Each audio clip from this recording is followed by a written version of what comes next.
Also, that is not where they keep the prisoners. That is called Guantanamo. Not the same place. So Guatemala is right below Mexico. And for the Americans in the audience, and let this sink in because it really applies in most ways. For the Americans in the audience, you can think of it as Mexico's Mexico. Just like the US doesn't want illegal immigration from Mexico, Mexico doesn't want illegal immigration from Guatemala. It's a smaller country, it's a poorer country, and, well, what can I tell you? It has much better Mexican food. Guatemala is a very poor country, and a lot of people talk about education as something that brings equality to different social classes. But I always saw it as the opposite, as something that brings inequality. Because what happens in practice is that people who have a lot of money can buy themselves a really good education and therefore continue having a lot of money, whereas people who don't have very much money barely learn how to read and write, and therefore never make a lot of money, and this is especially true in poor countries. Now, I was fortunate that I received a rich person's education, even though I didn't grow up rich. And it's because I'm an only child, and my mother, who was a single mother, spent all of her resources on my education. And this allowed me to come to college to the US and eventually get a PhD in computer science. Now, because of all of this, about 10 years ago, I decided that I wanted to do something that would give equal access to education to everyone. Oh, by the way, this is what I want to talk to you about today, giving equal access to education to everyone. At the time, I was a professor of computer science at Carnegie Mellon University, and I decided to work on this with my PhD student, Severin. The way my brain works, all of education is just too general of a problem. So I decided, let's start by teaching one thing. And then I started thinking, okay, well, what should we teach first? Should we teach math? I mean, we both loved math. Me and my co-founder, we both loved math. And, we didn't decide to do math. Then we started thinking, well, maybe we should teach computer science. But eventually, and this is maybe surprising to people in North America, eventually we decided that the best subject to start with was teaching foreign languages. And let me tell you why. There's a number of reasons. One of them is that there's a huge audience for it. There's about 2 billion people in the world learning a foreign language, both in school and outside of schools. Most of these people, by the way, are learning English. About 80% of them are learning English. In this weird map right here, all the countries in green are countries in which people are predominantly learning English. And the reason for that is because English can truly transform your life. In most countries in the world, knowledge of English can significantly increase your income potential. So this is another reason why we decided to start with foreign languages, and it's because you can directly make more money if you learn another language, in particular English. And see, this is pretty different than many other subjects. For example, take math. In the case of math, just knowledge of math does not increase your income potential, because usually you have to learn math to then learn physics, to then become a civil engineer, like that's how you make more money. Whereas with languages, if you were a waiter and you learn English, now you can be a waiter at a hotel and make more money. So we decided, well, let's get started by teaching languages. Now, we also convinced ourselves that the only way to really reach a lot of people was by using a mobile phone, or a smartphone in particular. See, building schools all over the world is simply too expensive. On the other hand, most of the world's population already has access to a smartphone, and the trend is that that fraction is only going to increase. So we decided at the time that we would make a way to learn foreign languages on a mobile phone that was accessible to everyone. And then we called it Duolingo. Thank you.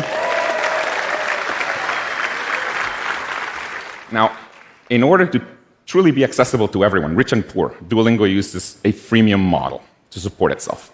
What that means is that you can learn as much as you want without ever having to pay. But if you don't pay, you may have to see an ad at the end of a lesson. Now, if you don't like ads, you can also pay to subscribe to turn off the ads. And it turns out that the vast majority of the revenue for Duolingo comes from people who pay to subscribe to turn off the ads. Now, who are these people who pay to subscribe to turn off the ads? Well, they're usually people, well-off people in rich countries like the US and Canada. Who are the people who don't pay to subscribe? They usually come from poorer countries like Brazil or Vietnam or Guatemala.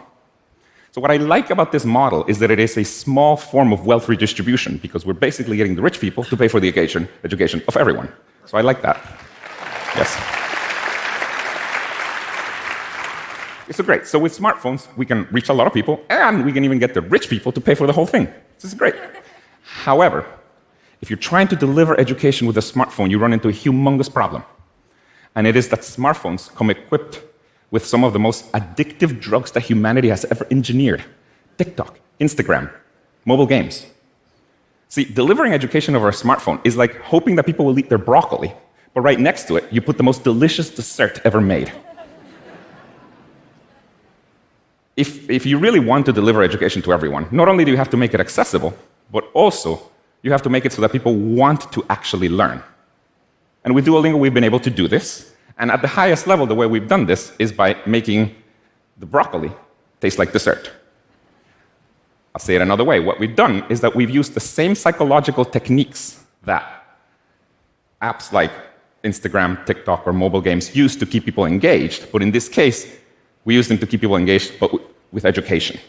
Let me give you some examples of these techniques. One of the most powerful ones is the notion of a streak. What a streak is it's just a counter that measures the number of days that you've used the product consecutively. You just take that number, you put it very prominently in your product, and then people come back every day. And the reason people come back every day is because, well, if they don't come back, that number resets to 0, and people don't want to lose their streak. It works.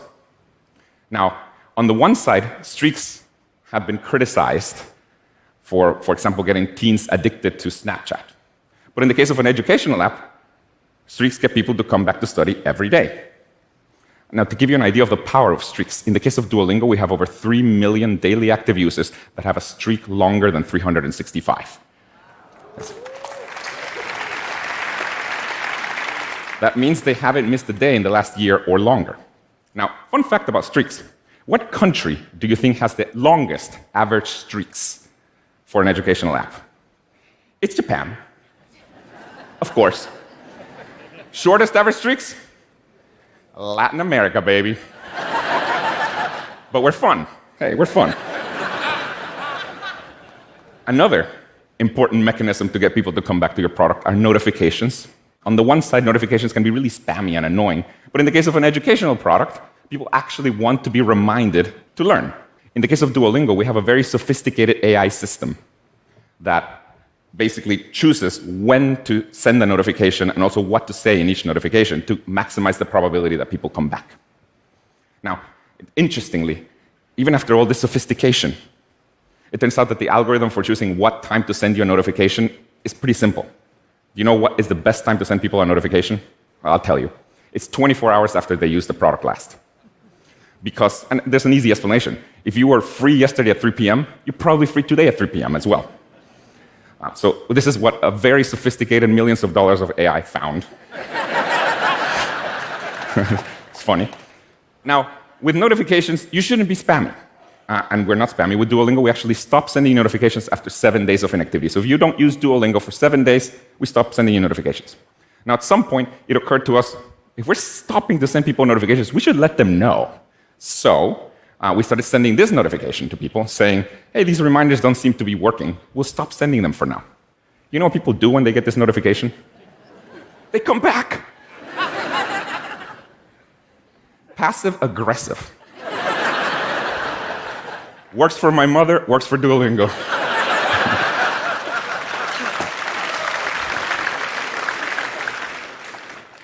These passive-aggressive notifications are really good at getting people to come back because they feel like our green owl mascot has given up on them. So they come back. And speaking of our green owl mascot, by the way, because all our notifications come from our green owl mascot, and, well, he's passive-aggressive and also pretty pushy, this has given rise to a lot of memes on the internet that make fun of just the great lengths that he will go through to get you back to learn a language. Here's one of my favorite ones. It's a meme. It's one of my favorite ones. It's basically... looks like you forgot your Spanish lessons, and then there's an intruder alert. Presumably the owl broke into your house to get you to learn language.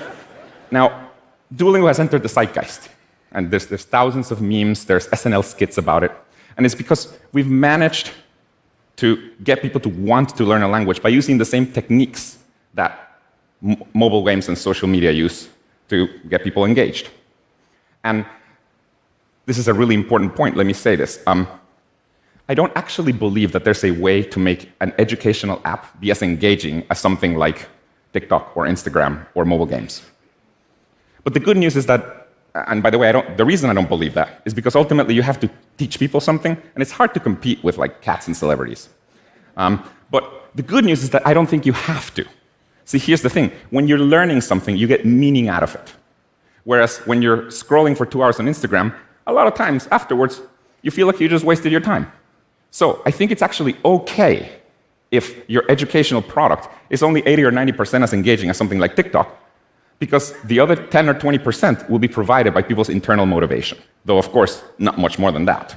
This is really a key point. If you want to get people to do something meaningful, you can use the same techniques that apps like social media use to get people to do it. And even if you're not as engaging as those apps are, you can still get hundreds of millions of people to use your product.